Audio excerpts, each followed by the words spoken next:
Фильм Америка Құрама Штаттары тарихындағы ең ірі қолма-қол ақша тонау туралы ақпараттық арналарда көрсетілетін қызметтен басталады. Детектив Суонсон екі сұрақ қояды. Біріншісі, Крис қайда, екіншісі, ақша қайда. Содан кейін фильм 3 ай бұрынғы оқиғаларға ауысады. Онда Эдди өз бастығымен жанжалдасып, жұмыстан кетеді. Крис оны бір шабуылдан құтқарып, үйіне әкесімен бірге апарады. Крис анасына сыйлық ретінде мүсінші апарады. Ол Грекияда болған, бұрын Нью-Йоркте полиция қызметкері болған, қазір Лас Спиро клубында тазалықшы болып жұмыс істейтін әкесі Томмиге барады. Екеуі сөйлесіп тұрғанда Спиро кіріп әңгімелерін бөліп, Томми мен Кристі балағаттай бастайды.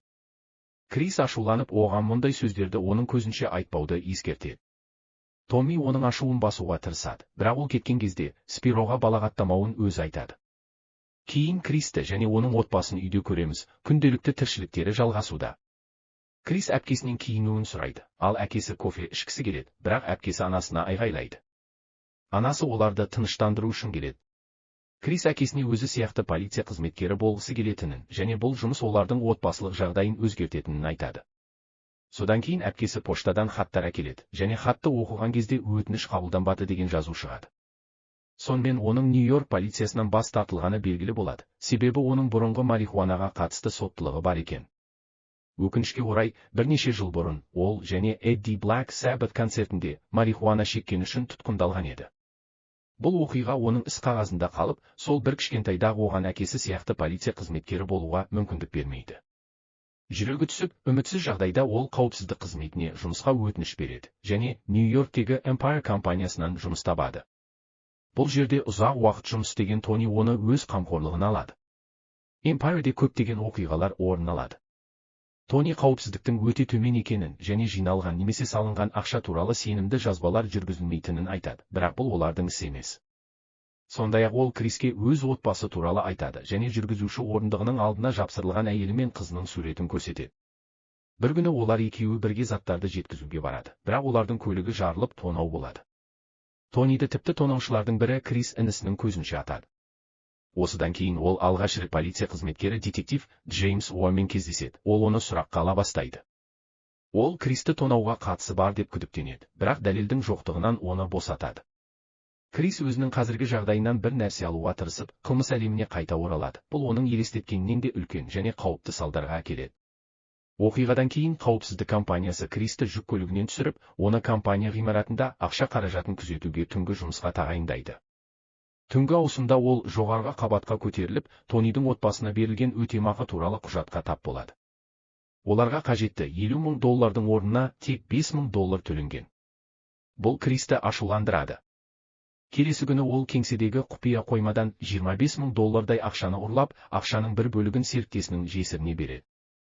Алайда ол ақшаны өзінің ең жақсы досы, сөйлескіш Эддиге көрсетіп, компаниядағы қауіпсіздіктің нашар екенін айтып қателік жібереді.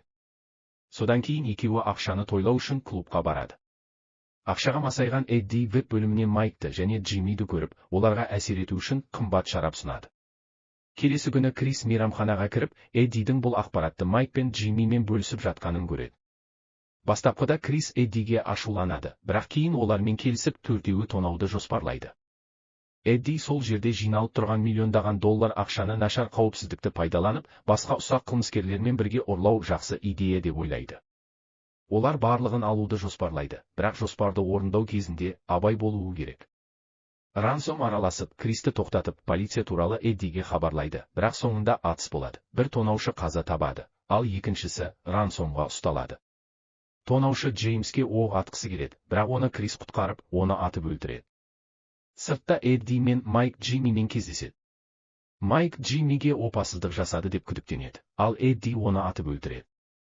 Соңында екі тонаушы қаза табады. Тонаушыны өлтіргені туралы хабар тарағанда, Крис қоғам алдында батырға айналады.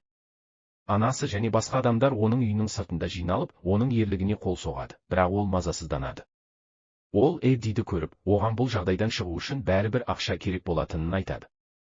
Ол оған бұған араласпауын түсіндіруге тырысады, бірақ Эдди ашуланып, оны жалғыз жасайтынын айтады.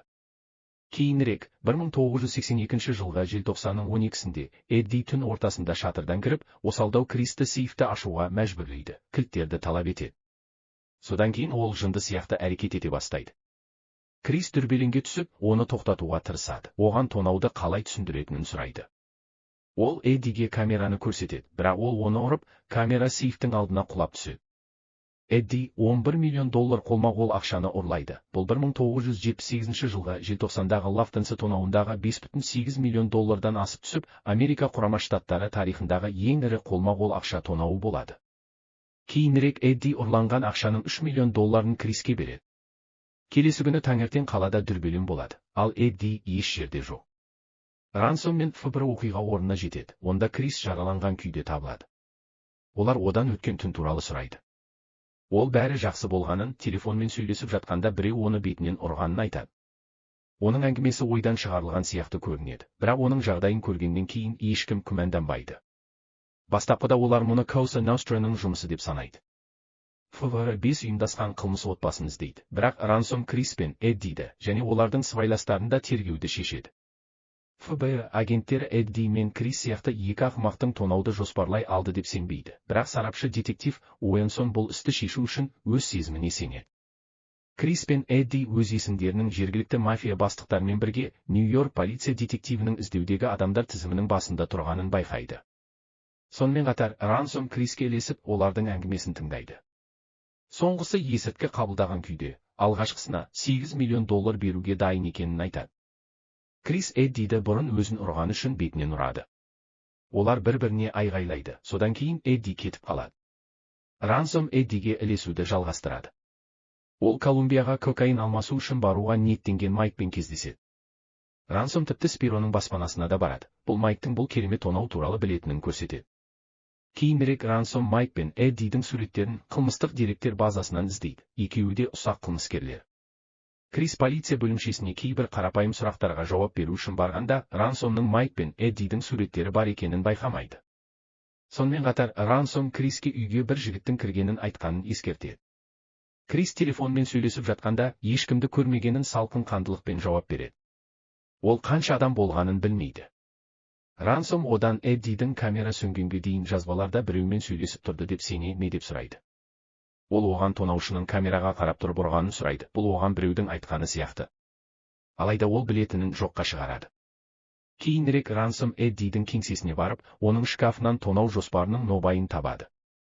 Тергеуден кейін Спироның адамы Кристі шақырады. Ол көлікке 2 айлықпен отырады.